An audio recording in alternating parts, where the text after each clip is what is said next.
Good morning to all, and, and thank you very much for coming out to hear me. I see a number of relatives listed on my screen here. I am going to speak this morning on Guyanese and Guyana, people and a country in the making.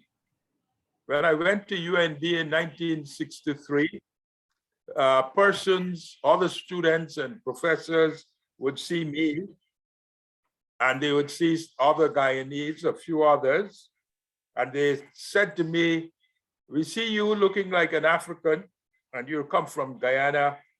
We see Harry Turan, he looks like he's from India, and we see Chin and Fung, and they look like they're from China. And you're all saying you're from Guyana and Guyanese. How can that be?" Our people in Guyana came together relatively recently, historically speaking, as a result or during the period of European exploration and empire. In Guyana, there on the South American coast, the land which was brought to attention by Sir Walter Raleigh as the place of El Dorado, a place of gold, and had the British and the Dutch and the French exploring in that area.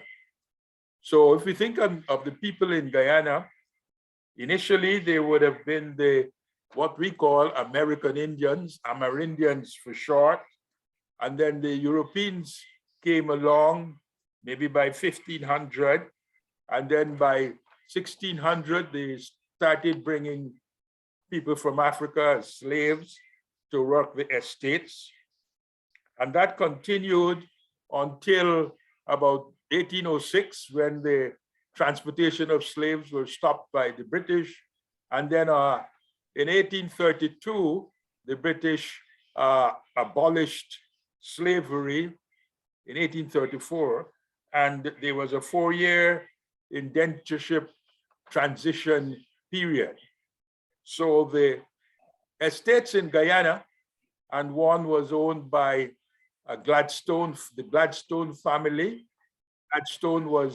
His son was one of the famous British prime ministers. They came up with a scheme to bring other persons, not as slaves now, but as indentured immigrants, to replace the slaves who were leaving, who wanted to leave their states.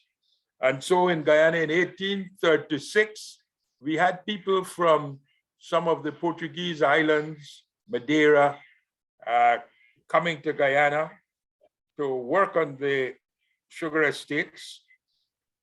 And in 1838, people from India were first brought, and Chinese were brought in 1852. So eventually, we spoke of ourselves as a people, as 6 peoples. The political sense of Guyana could have been started, or one could say it started in the trade union movement about 100 years ago. And gentleman Hubert Nathaniel Critchlow started, I think, first, or one of the first in the British Empire.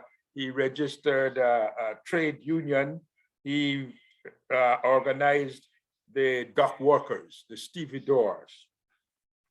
But formal politics in Guyana, the names associated with it, with formal politics in Guyana, is Cheddi Jagan and Forbes Burnham.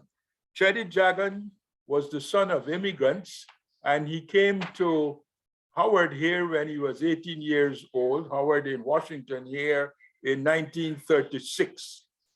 And he was understandably quite impressed in that period of the New Deal and the programs of Franklin Roosevelt to recover the economy and the society of the U.S.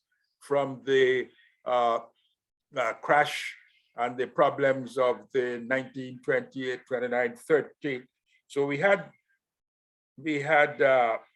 Franklin Roosevelt and the New Deal, which impressed him greatly.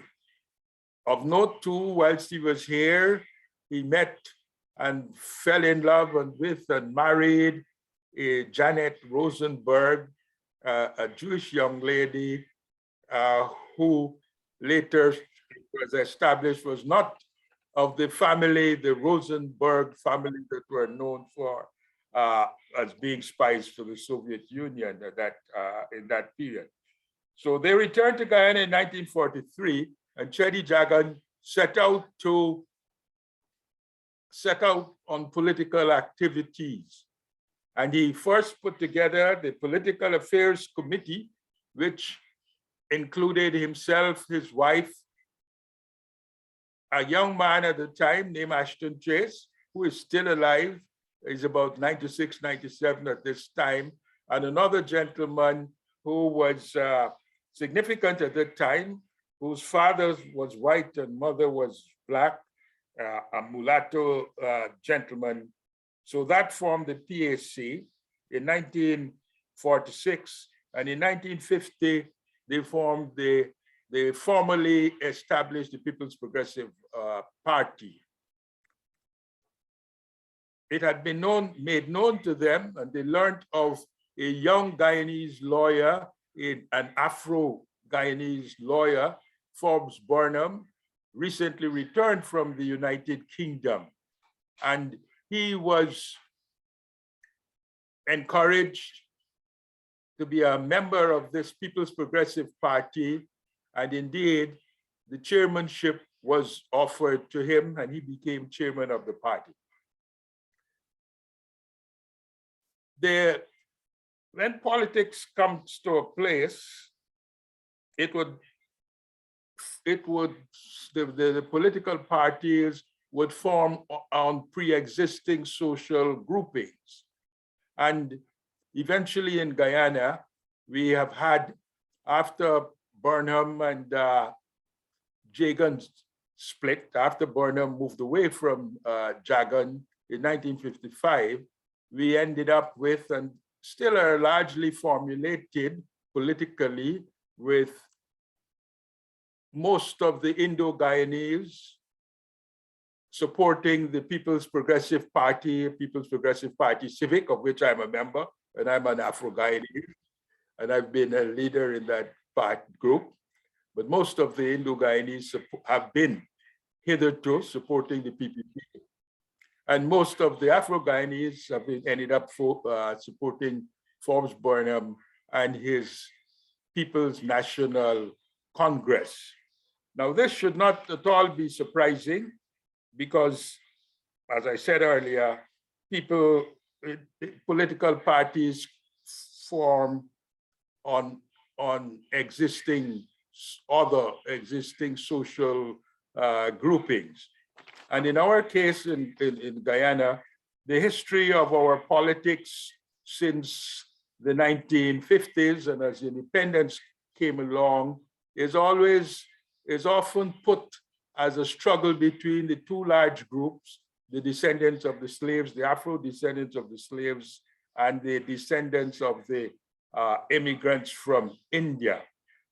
Whilst that is one part of it, the physiological racial difference is very apparent, but there is also, particularly at the beginning, the difference between urban people, the descendants of the slaves, the Afro people had migrated mostly to the towns and large villages, and they had taken up work in the growing public service, civil service, police, and army in those areas, whilst to a large extent, the Indo-Guyanese were still on the sugar estates, working in the sugar estates and in the rural areas.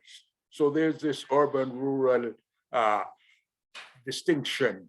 And if you look, all of you would have looked when the results come in American elections, and you would see that the Democrats are largely supported on the urban cities along the coasts, and Republicans are more supported in the hinterland, in the more rural areas in the middle.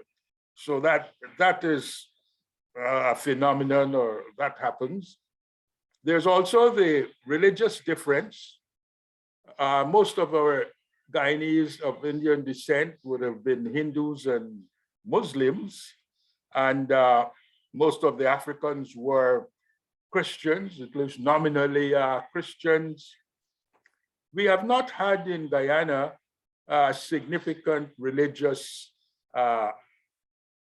quarrels or an adversarial relationships between the religions.